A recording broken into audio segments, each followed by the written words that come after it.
샬롬, 세종 빛과 소금 교회 성도 여러분, 그동안 평안하셨습니까? 저희 가정과 예수 닮은 교회를 위해 기도와 사랑을 아낌없이 흘려주셔서 감사드립니다. 그 귀한 마음에 감사하며 더욱 힘을 내서 2025년 한 해도 주님이 맡겨주신 일에 순종하는 교회와 가정이 되도록 노력하겠습니다. 여러분의 가정과 교회 위에도 하나님의 은혜와 평강이 풍성하시기를 계속해서 기도하겠습니다. 오늘 우리가 함께 나눌 말씀은 마태복음 5장 16절입니다. 제가 봉독하겠습니다. 이같이 너희 빛이 사람 앞에 비치게 하여 그들로 너희 착한 행실을 보고 하늘에 계신 너희 아버지께 영광을 돌리게 하라. 아멘. 오늘 이 시간은 하나님의 그림자로 살아가기라는 제목으로 말씀의 은혜 나누겠습니다. 우리가 살아가는 세상에는 눈에 보이는 것과 보이지 않는 것들이 존재합니다. 눈에 보이는 것은 실체로서 인정하기가 어렵지 않죠. 가시적으로 드러나 있기 때문입니다. 반면에 보이지 않는 것을 실체로 인정한다는 것은 쉽지가 않습니다. 그것이 존재한다는 증거가 필요하기 때문이죠. 그래서 사람들은 눈앞에 확실한 실체, 증거를 보여주지 않으면 그것의 존재를 믿지 않으려는 경향이 있습니다. 그러나 우리 눈에 보이지 않는다고 해서 반드시 실체가 없는 것은 아니지요. 과학적인 증명이 무색한 영역이 있는 것입니다. 그것은 바로 보이지 않아도 실체로 존재하는 하나님의 영역입니다. 그 신의 영역은 과학을 절대적 근거로 삼을 수 없는 것이죠. 이러한 견지에서 히브리서 11장 1절은 이렇게 말하죠. 믿음은 바라는 것들의 실상이요 보이지 않는 것들의 증거다. 하나님의 영역을 믿음이라는 프리즘으로 보게 하신 것입니다. 육의 눈으로는 포착할 수 없는 보이지 않는 하나님의 세계는 과학이나 세상의 학문으로 규명할 수 있는 것이 아니라 그 세계에 대한 믿음 자체가 곧 증거가 된다라는 의미일 것입니다. 여러분, 과학과 의학에 대한 끊임없는 인류의 관심은 인류로 하여금 보이지 않는 세계를 인정하도록 했습니다. 너무 작아서 보이지 않는 미생물의 세계, 그러나 인류가 주목하는 세계가 되지 않았습니까? 푸른 곰팡이에서 발견한 페니실린은 항생제 개발의 촉매제가 되어서 수많은 인명을 구했습니다. 하지만 과학과 의학의 발전에 미생물도 뒤지지 않았습니다. 불과 얼마 전에 우리는 코로나 바이러스가 온 세계를 마비시킨 일을 경험하지 않았습니까? 눈에 보이지는 않지만 온 세상을 두려움에 떨게 만드는 미생물의 세계, 그것은 인간이 정복할 수 없는 영역임에는 분명해 보입니다. 한편 미생물과는 반대로 너무 커서 우리의 눈에 보이지 않는 세계도 있습니다. 그것은 바로 하나님의 세계이죠. 인간의 도량으로는 감히 측정할 수 없는 어마어마한 실체가 우리 앞에 있지만 세상은 그것이 눈에 보이지 않는다는 이유로 인정하려 하지 않습니다. 여러분, 장렬하는 태양을 주시할 수 없죠. 강렬한 빛에 눈을 감을 수밖에 없기 때문입니다. 그러나 눈을 감아 태양을 보지 않게 되었다 하더라도 여전히 태양은 존재하듯이 하나님의 세계는 인간의 눈에 가시화될 수 없는 거룩과 영광의 빛으로 명백히 존재합니다. 눈이 있어도 빛이 없으면 사물을 볼 수 없습니다.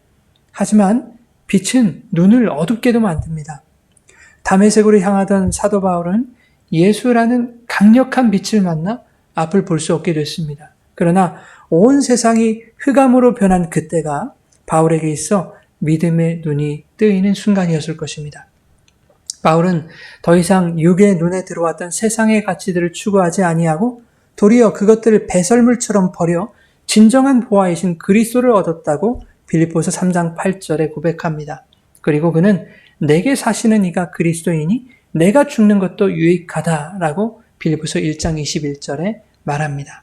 나는 죽고 그리스도로 살아가는 인생이 된 것입니다.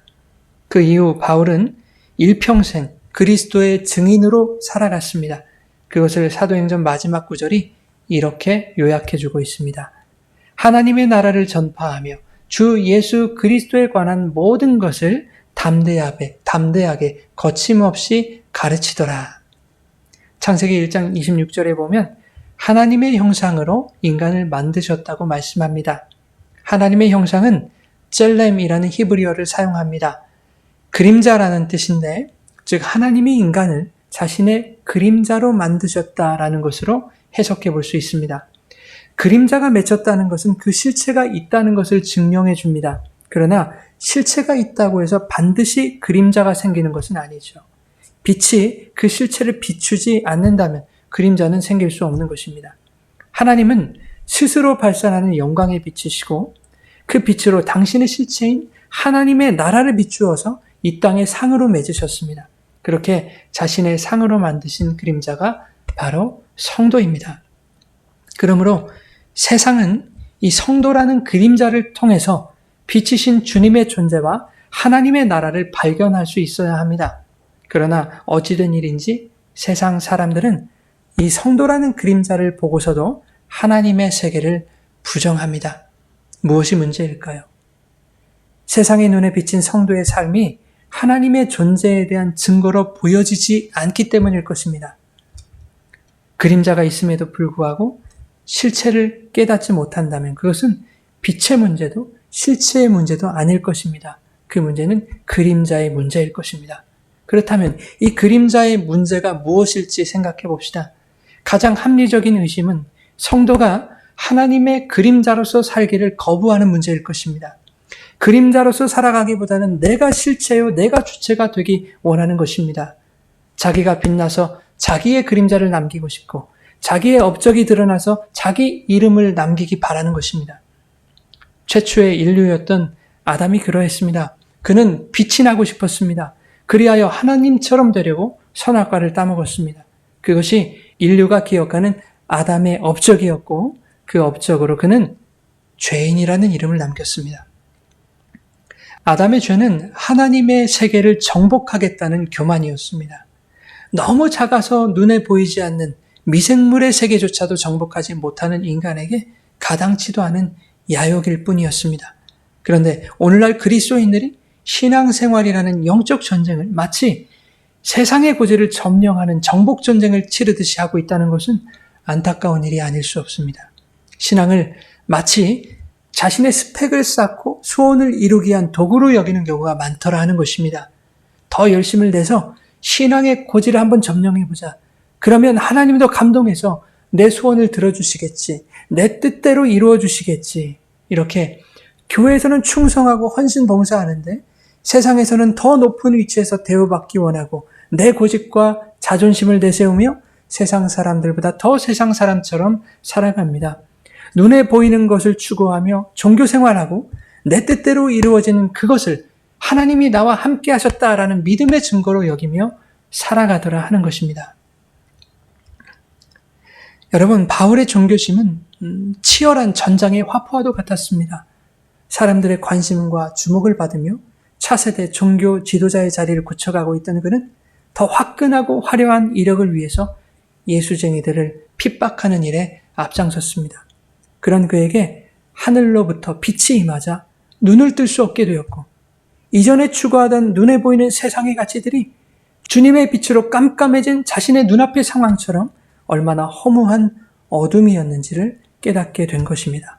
그리고 그는 모든 것을 버리고 예수님이 말씀하셨듯이 자기를 부인하고 자기 십자가를 지고 주님을 따르는 삶을 살아가게 된 것입니다. 주님의 자녀로 빛의 그림자로 살아가게 된 것이죠. 여러분, 어둠의 빛이 임하면 어둠은 줄어드는 것이 아닙니다. 어둠의 빛이 임하면 어둠은 흔적 없이 사라집니다. 어둠과 빛이 만나 회색으로 존재할 수 없기에 어둠과 빛이 교차되는 흔적을 볼 수 없는 것은 당연한 것입니다. 그림자로 살아가야 할 성도가 실체인 하나님의 자리에 올라 주체로 살아가려는 모습에서 세상은 결코 하나님의 세계와 그분의 빛을 감지할 수 없을 것입니다. 어둠은 어둠이고 빛은 빛입니다. 둘이 만나 회색으로 존재할 수 없습니다. 하지만 어둠이 빛으로 덮이면 어둠도 빛이 될 수 있습니다. 그래서 성경은 너희는 세상의 빛이다 말씀하신 것이죠. 그러므로 성도가 주체의 자리에서 내려와 하나님께 그 자리를 내어드리며 그분의 영광의 빛으로 온전히 덮인다면 세상이 하나님의 그림자로 맺힌 성도에게서 하나님의 세계를 발견하게 되지 않겠습니까? 성도가 주님의 빛을 만났다면 육의 눈으로 바라보던 세상 가치들의 어둠과 허무함이 보이게 될 것입니다. 그리고 맹인 같은 내 인생을 끌고 가시는 주체가 빛이신 하나님이심을 깨닫게 될 것입니다. 하나님의 언약궤가 앞서지 않으면 이스라엘은 이동할 수 없었던 것처럼 빛이 움직여야만 그림자도 따라갈 수 있는 것입니다. 사랑하는 세종 빛과 소금교회 성도 여러분, 2025년 한 해도 빛이신 주님의 말씀 속에서 성령의 인도함을 받아 빛이 있는 곳에 그림자로 드러나는, 빛에 거하는 인생, 그림자로 사는 삶이 되시기 바랍니다. 그리하여 하나님의 존재를 증거하는 거룩한 증인의 사명을 감당할 수 있기를 예수님의 이름으로 축원합니다. 하나님 감사합니다. 그림자는 빛이 없이는 존재할 수 없습니다. 그림자는 빛을 따라가는 것이 당연한 이치이듯이 우리도 빛이신 주님 안에 거하고 내 발의 등이여 길에 비치신 주님의 말씀에 따르는 하나님의 그림자들로 살아가기를 소망합니다. 주여, 우리의 마음과 생각을 성령으로 붙들어 주시옵소서. 그리하여 하나님의 나라와 그분의 세계를 우리의 삶으로 증거하는 주님의 백성들로 살아가게 하여 주시옵소서. 감사드리며 예수님의 이름으로 기도드립니다. 아멘.